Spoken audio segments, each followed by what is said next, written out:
À tous nos abonnés fidèles et le peuple gagne toujours, je vous dis bonjour et bienvenue dans cette belle émission. On va plutôt présenter la Rabino, la Rabino, Neni Moussel, toute le 24 communes de la République démocratique du Congo. Et au moment où le lobby a la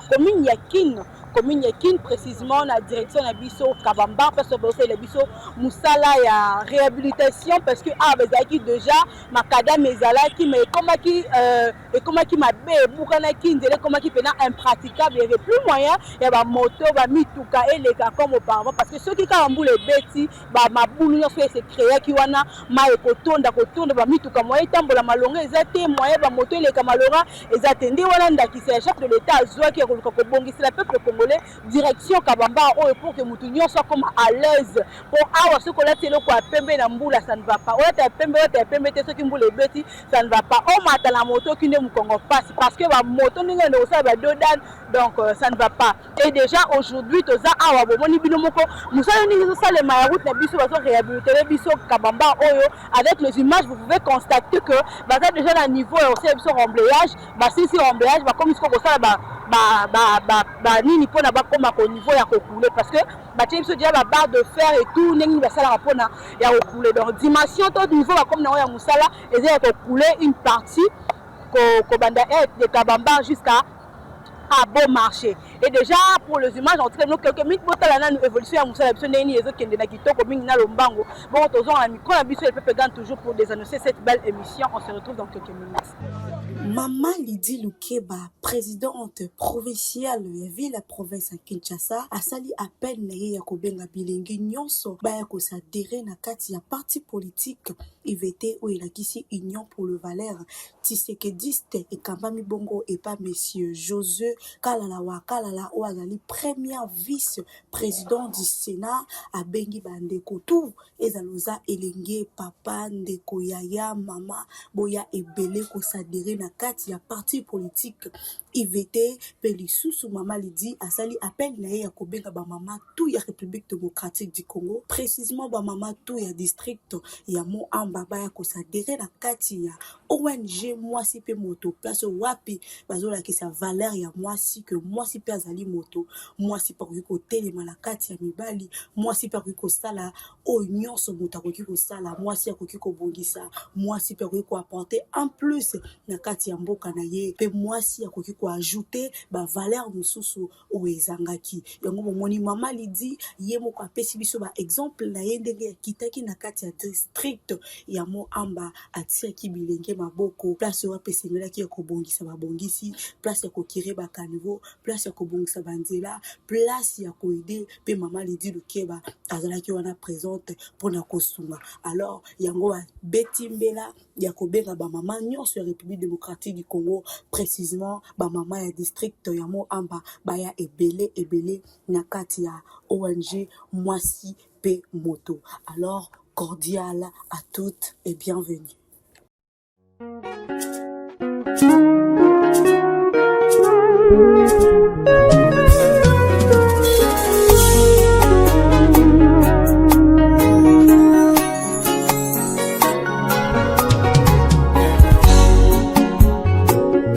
Ata minyoko pasie akubunga teo, ata maladi ekomelinga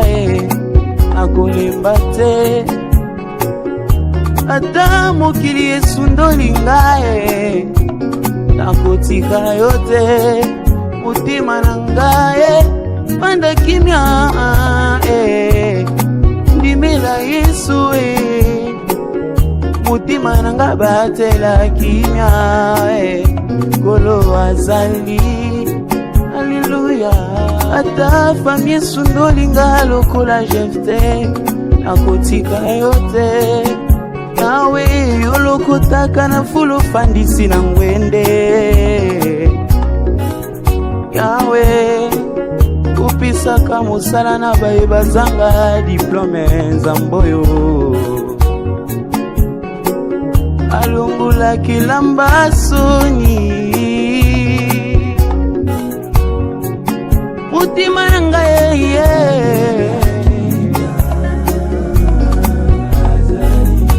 moyo za nyonso na ngai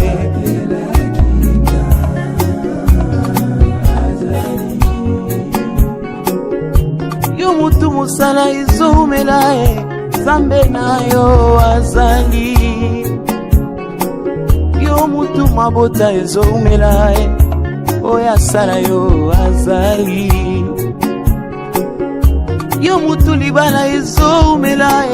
Nzambe na yo azali, yo mutu bafere ezomela oyo asala yo azali, mutima na ngai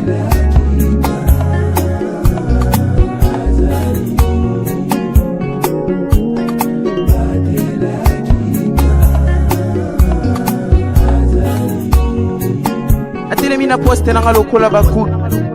nakokende te kino tango na komona loboko na yo Nzambe.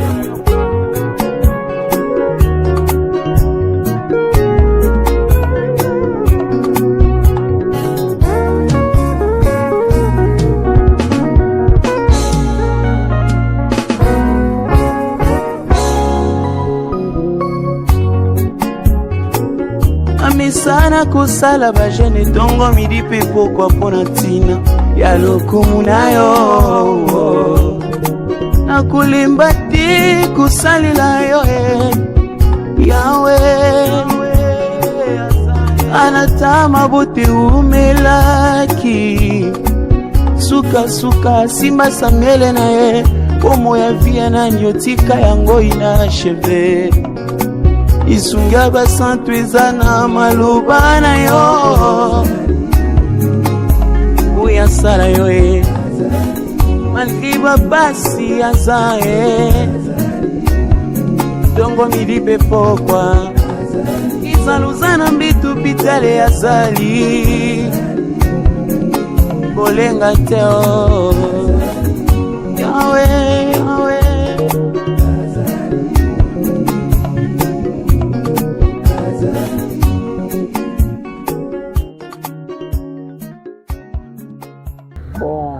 tosepe na initiative mosala ezokende malamu mosala kende malamu initiative oyo faci aye kotonga banzela eza ide malamu bon na nzela oyo ezalaki monene mais tomona ekomi kokonda yango soki toyebi te pembeni kozala parking ou bien ezali kaka nzela oyo bapieto bakoleka yebani poso tomelaki monene ezalaki monene donc nzela ekondi toyebi te projet ya kokondisa nzela mpona nini na sens wana bon te likambo ezalaka te tosepela bainitiative en tout cas tina baveni mosusu ya koto liboso tomoni banzela sekoti babeton na koto osusu na nzela tokende zandu liboso na kuna ekoti babeton donc eza malamu et puis tosenga so na mokonzi ya mboka ndenge atie babeton boye na kati na baveni et puis so atie biso éclairage public lisusu en tout cas aumela suivi eza moke mpo eza na banzela mosusu disons nete joa quand même 24 eza nzela oyo eyebani na mikili bato apoto bayebi 24 mais soki otali ata 24 yango sali te bakosala awa mwa ndambo ndie neti mosala moko ya mutu moko boye nzoka nde eza mosala gouvernement azosalisa eza mbongo ya mboka leta mbongo ezali fo basala misala oyo eza keno mboka mpe ezalaka sembe mboka ezala bien mais leta bazosala boye fo bakontinue basilisaka misala yango basala misala emonana etialaka ya maloba kaka te ke basali awa mwa ndambu kuna mpe etikala soki 3 mois 4 mois mosala ezosalama te basala mosala emonana po ezala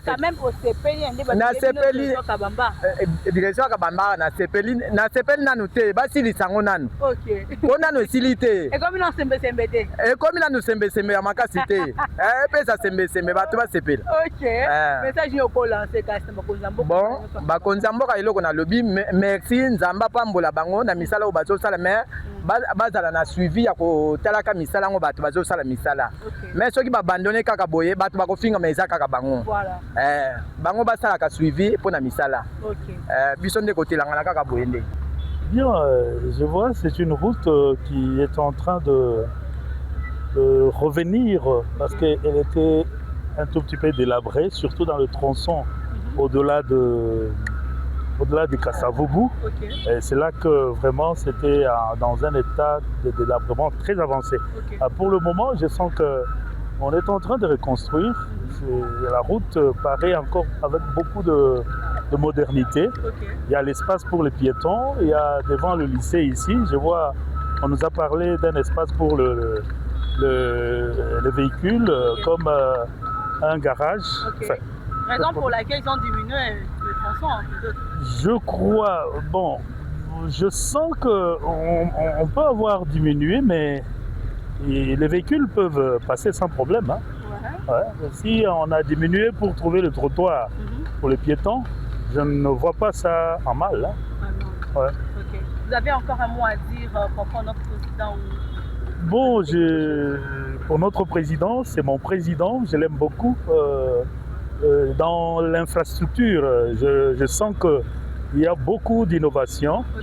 même ailleurs, surtout en eau profonde là-bas avec le port en eau profonde de Banana. Ça, j'encourage. Alors, mais je voudrais que les entreprises qui gagnent le marché puissent travailler avec cette allure. Maintenant, là, je sens qu'ici, les gens travaillent. Mais il y a d'autres coins où on a laissé les engins et depuis plusieurs mois, rien ne s'est fait. Là, on n'est pas d'accord. Il faudrait qu'il y ait une équipe qui suit ces gens de plus près pour qu'on nous fasse du bon travail et de bonnes routes. Et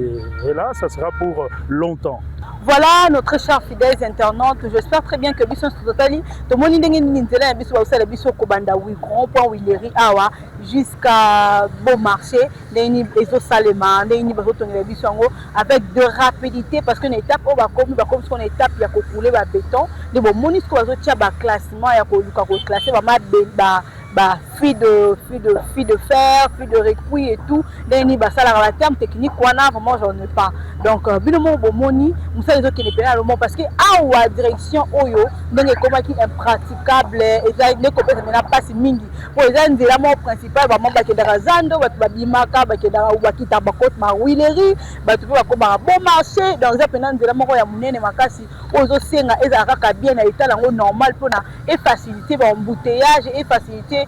difficulté à transport côté peuple congolais mais lelo tout le monde déjà bah si c'est déjà côté ba caniveau déjà c'est bon côté na biso pe mususu ba si déjà bon ba déjà ma kayak ba ça déjà remblage ba comme ce ko tia classement ya ko kande ni yango ya ko poser biso béton ya ko tia biso déjà béton déjà ba poser biso ce qui 3 à 4 dates déjà le reste ba ça lango malembe et c'était ça vraiment auto qui kola sabino na mukwalelo boye ba musani zo salema awa na commune ya Kin précisément la direction la biso auto telemi awa bomoni bino mo musani zo salema c'est biso tellement plaisir il y a trop au moins ndenge nini musali zo salema ba difficulté ba transport zo longa malembe et quant à moi je m'awanyenga je vous aime beaucoup j'étais tellement heureuse que za liboso na bino pe koyela bino ba information vous en nango na posa ya koyeba et pour finir je tiens à dire un grand merci na bino tout bato bozaki wana ebele ba poste télévision na bino ya kolana rangwanyenga à travers notre mission il y a 100% travaux et merci à l'ingénieur Guvmo qui est derrière la caméra merci na bato nyonso bazala kawana bon continuer ko s'abonner ko partager ko liker vous ne serez jamais déçus dans cette chaîne et portez-vous bien on se retrouve à la prochaine émission au revoir.